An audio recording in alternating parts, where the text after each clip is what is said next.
In this week's Parsha, we read an absolutely fascinating story about the mouth of the donkey, the famous story of Balak and Bilam. You see, what happened is Balak was a hater of the Jews. He really, really hated the Jews.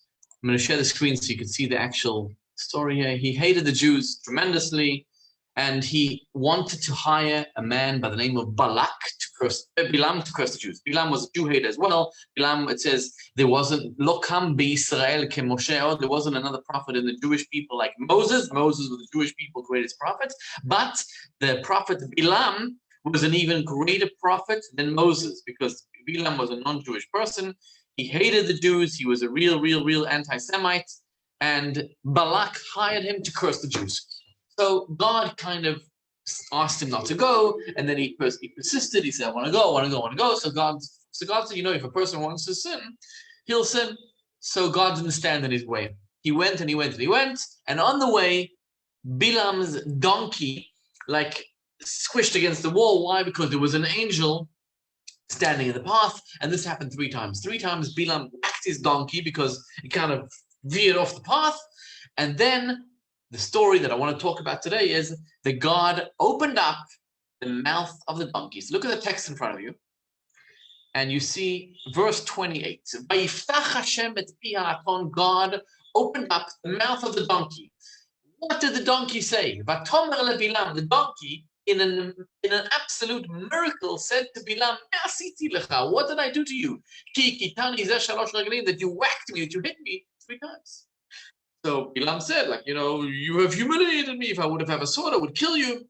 And then God opened up the eyes of Bilam in verse 31, and Bilam sees the angel, and he realized that the angel was sent by God to deter him from going to curse the Jews. In the end, Bilam was forced to bless the Jews, not to curse them.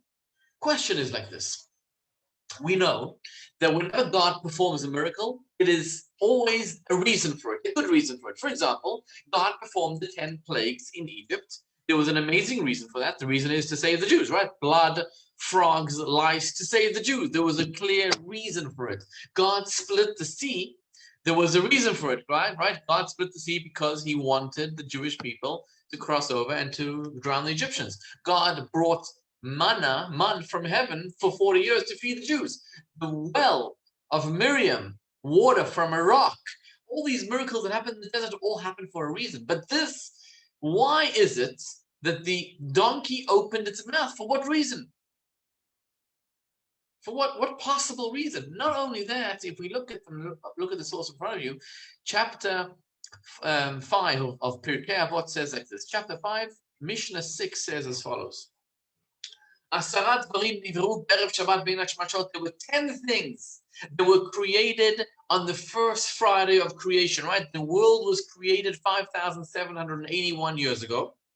On the first Friday, right? Day number 1, day number 2, the first Friday afternoon, the world was not complete until these 10 things were created. Number 1, Pi Haaretz. I'm not going to explain each one, but the mouth of the earth, right? That's what swallowed up Korach in last week's Parsha, 2 weeks ago. Pi HaBe'er, the mouth of Miriam. One of the things here is Pi HaAton, right? The rest, I'm not going to explain that, but Pi HaAton means the mouth of Bilam's donkey was created Friday afternoon. That means 2,448 years before the story of Bilam and the donkey, the mouth of the donkey was created, meaning that this miracle was such a great miracle, such an intense miracle, such an important miracle, that on Friday afternoon, before Shabbat, before God said the world is good, the world has been created, we needed to create Bilam's donkey. Why? What was the world missing? And why is it that God performed this miracle for nothing? Why is it that God made the donkey speak? For why? What reason? And there's a profound answer over here. Profound lesson. See what happened is Bilam was an evil person. He was an anti-Semite. God tried to tell him, don't go curse the Jews. But he wanted to go anyway, so God didn't stand in his way, because if a person is adamant that they want to sin, God is not going to deter him. You want to sin, you go sin. There's free choice in the world. But God did not want to give up, even on an evil anti-Semite like Bilam. Bilam, who was so talented, magician, he was able to use his mouth to speak to God, a prophet. But he hated the Jews. God did not want to give up on him. So why did God perform a miracle? Why was the donkey's mouth so important that it was created on Friday afternoon when the world was created? Because God wanted to shock Bilam. Imagine you have a dog, a beloved dog that hasn't said a word in its life. And suddenly, after many, many years, the dog speaks. I mean, that is earth-shattering. That's insane. That's crazy.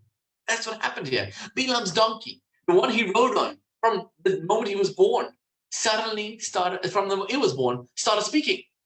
That was supposed to shock Bilam in such a way as to realize that just like the donkey can change its nature, so to me, I can change my nature and from a Jew hater become a Jew lover. In the end, Bilam never changed his ways. He went and in the end, he actually gave a device to Balak to send his daughters, the daughters of Midian, to seduce the Jews and bring a terrible plague upon the Jews. So he never did tshuva, he never repented. This never helped. But what God wanted to do is to teach us that we should never give up on any person. God wanted to perform this earth-shattering miracle to try and shock Bilam, shock him. Hey, the donkey's talking. It's doing something unnatural. You can also shock yourself, do something unnatural, and stop hating the Jews. And the lesson for us is so important, because if you have an enemy, never give up on him or her. Never. You never know when that person will repent, especially if that person has a Yiddish soul and a neshama inside of them. It doesn't matter if you're in a fight, you don't talk. The person wronged you, the person sinned against you, the person is an evil person.